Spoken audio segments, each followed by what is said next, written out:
देख रहे हैं HBN न्यूज, आपको रखें हर पल सच से अब। नमस्कार, जय हिंद, वंदे मातरम। आप देख रहे हैं हमारा चैनल HBN न्यूज और मैं हूं HBN से डॉक्टर पंकज। हाल ही एक दिन पहले अभी बटुरा में अवैध उत्खनन को लेकर अमली पुलिस ने 40 टन कोयले की कार्रवाई की। हम ये नहीं कहते कि उन्होंने कार्रवाई गलत की, परंतु CISF के द्वारा अवैध रूप से उत्खनन के मामले को रोकना जो कि ACCL के परिसर में नहीं आता है, ये कहां का न्याय है। यदि वास्तव में उन ग्रामीणों के पास कोई रोजगार होता या उन ग्रामीणों के पास कोई आय का साधन होता तो उन ग्रामीणों के ऐसे अवैध उत्खनन करने की आवश्यकता ही क्यों पड़ती। ACCL में आए दिन हुए कबाड़ के चोरी के मामले और कोयला चोरी के मामले कभी भी मीडिया में उजागर नहीं होते, परंतु यदि ग्रामीणों ने कुछ कोयले का उत्पादन अपने जेब से कर लिया तो वहां पर ACCL प्रबंधन और साथ में CISF को बड़ी आपत्ति हो। कुछ दिन पूर्व ही ACCL के एक माइंस में CISF के लोगों के द्वारा रिश्वत लेकर कोयले का अवैध उत्खनन कराया जा रहा था। उस समय CISF कहां था, उस समय कहां था ACCL का प्रबंधन। आज भोले भाले ग्रामीणों को जो कि बेरोजगार है, अपने परिवार का पालन और पोषण यदि मान लीजिए कोयले के माध्यम से करते हैं तो इसमें गलत क्या है। मैं ये नहीं कहता कि ये मेरी सोच है या हमारा चैनल इस चीज को प्रमोट भी नहीं करता है कि अवैध उत्खनन करना चाहिए, परंतु उसके लिए रोजगार के साधन भी उपलब्ध होने चाहिए।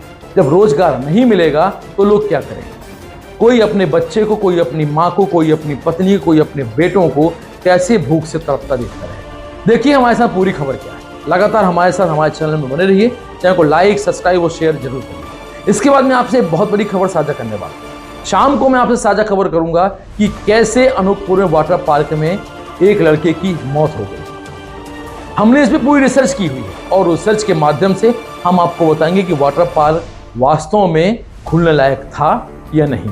मध्य प्रदेश के शहडोल पुलिस ने कोयला चोरी करने वाले गिरोह को पकड़ा है और उनके पास से 2 लाख कीमत का 40 टन अवैध कोयला जब्त भी किया है। पुलिस का कहना है कि बदमाश बटुरा नदी के किनारे कोयला इकट्ठा कर रहे थे और इसे बेचने की फिराक में थे, लेकिन इस बीच ग्रामीणों ने गलत कार्रवाई करने का आरोप भी लगाया है। उनका कहना है कि CISF ने उनके कनपटी पर बंदूक रखकर झूठी कार्रवाई की।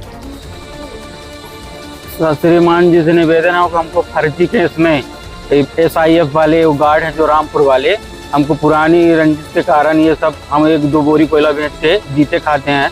हमारे परदादा लोग से जब से वहाँ कोयला नदी से निकालते हैं 1 बोरी 2 बोरी, उसी से हमारा घर का पालन पोषण होता है। हमारे गरीबी हमारे जितने भी हैं गांव के, उनको सबको फंसाने के लिए बड़े बड़े अधिकारियों को, बड़े बड़े जितने भी वो हैं सेठों के पर्ची लेके आए थे हमारे पास कि इनका जबरई नाम बोलो। यहाँ हमारे कनपट्टी में गन बताए थे बड़े वाले, वहीं से कहाँ से कोयला लेके आए, फिर हमको यहाँ डम करवाएं, हमारा नाम जबरई यहाँ लेके आए, हमको 10 लोगों को पकड़ के।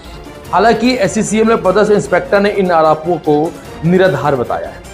CISF की प्रताड़ना से पहले से भी ग्रामीण बहुत तंग थे। कोयला चोरी के आरोप में 10 लोगों के पकड़े जाने पर उनके परिवार समेत अन्य ग्रामीण महिला थाने के बाहर विरोध जता रहे हैं। उनका कहना है कि वे CISF की प्रताड़ना से तंग हो गई हैं। ग्रामीणों की कनपटी पर सर्विस बंदूक अड़ाकर जबरन कोयला जब्त कर कार्रवाई की गई। इस मामले की थाने में लिखित शिकायत कर मामले की जांच करने की मांग भी की गई। इसमें हम लोगों को मुझे विशेष सूचना मिली थी कि ये बहावा घाट बटुरा सोन नदी में कोयला इकट्ठा कर रहे हैं। सूचना मिलने पर मैं वहां पर अपने बल के साथ में पहुंचा तो देखा कि वहां पर लोग बैठे हैं और कोयला डंप है। तो उसके बाद मेरे द्वारा अमलाई थाने को सूचित किया गया। अमलाई थाना वाले वहां पहुंचे। अमलाई थाना वाले पहुंचने के बाद में वहां जो कोयला रखा था उसको जब्त किया गया। 10 लोग थे वहां पर, उनको अरेस्ट किए। ग्रामीण महिलाएं गिरफ्तारी के विरोध में अपनी मांगों को लेकर थाने के बाहर आ गई। उनका कहना है कि CISF ने अपने कार्य क्षेत्र से हटकर गलत तरीके से कार्रवाई की। कोयला चोरी के मामले में पकड़े गए 10 आरोपियों के परिजनों ने CISF के जवानों पर मारपीट का भी आरोप लगाया है। वहीं CISF ने आरोपों को निराधार बताते हुए कहा है कि SCCL में पदस्थ CISF इंस्पेक्टर AS नेताम ने ग्रामीणों के आरोप को निराधार बताया। उनका कहना है कि उन्हें विशेष सूचना मिली थी कि सोन नदी में कुछ लोग कोयला इकट्ठा कर रहे हैं। मैं अपनी टीम के साथ मौके पर पहुंचा, जहां देखा कि वहां काफी मात्रा में कोयला रखा हुआ था। इसके बाद अमलाई थाने को सूचित किया गया। वहां रखे कोयले को जब्त कर 10 आरोपियों को गिरफ्तार भी किया गया। 3 मोटरसाइकिल, 2 साइकिल और 2 पानी के पंप भी जब्त किए गए। आखिर क्या सीआईएसएफ के क्षेत्र में वह बटुआ का जो अवैध उत्खनन का मामला है वह आता है या नहीं आता है, इस पे भी थोड़ी सी हम बात कर लेते हैं। जिस जगह पर कार्रवाई की गई वह सीआईएसएफ के एरिया में नहीं आता है। इस मामले पर अधिकारी ने कहा कि हम एससीसीएल में पदस्थ हैं और उनका कोयले का काम है, हमें इसकी सुरक्षा के लिए यहाँ पदस्थ किया है। हो सकता है कि वह एससीसीएल का कोयला हो। हमारे द्वारा पुलिस को बुलाकर उन कोयले को आरोपियों को सौंप दिया गया है। वहीं एक बहुत बड़ा आरोप सीआईएसएफ के ऊपर लग रहा है कि कनपटी पर गन रखकर झूठी कार्रवाई की गई। एएस नेताम ने ग्रामीणों की कनपटी में बंदूक लगाकर कार्रवाई करने के आरोप को झूठा बताया। उनका कहना है कि यह आरोप झूठा है, इसमें किसी प्रकार की कोई सत्यता नहीं। आखिर यह भी सत्यता नहीं तो ग्रामीणों ने चक्काजाम क्यों किया? क्या कोयला के अवैध उत्खनन से ही उनके परिवार का भरण पोषण होता है? यदि ऐसा होता है तो इसमें आरोप क्या है, इसमें समस्या क्या है?